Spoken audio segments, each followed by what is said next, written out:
Enak. Enak tenan kanggo.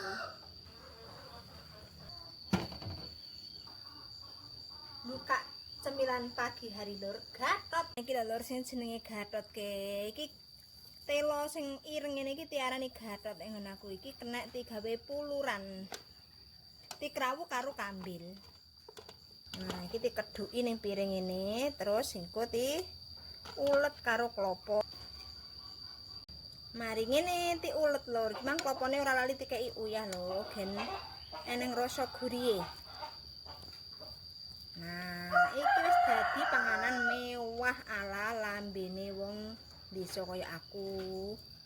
Soale iki ora mesti kabeh wong arep lur. Dadi kanggoku mewah urung tentu kanggone wong nek mewah. Ora lali mangane ning ngarep pawon iki lur. Karo api-api soalnya kan esuk-esuk si adem. Terus wetenge diganjil karo iki. Karo ngenteni matenge sego.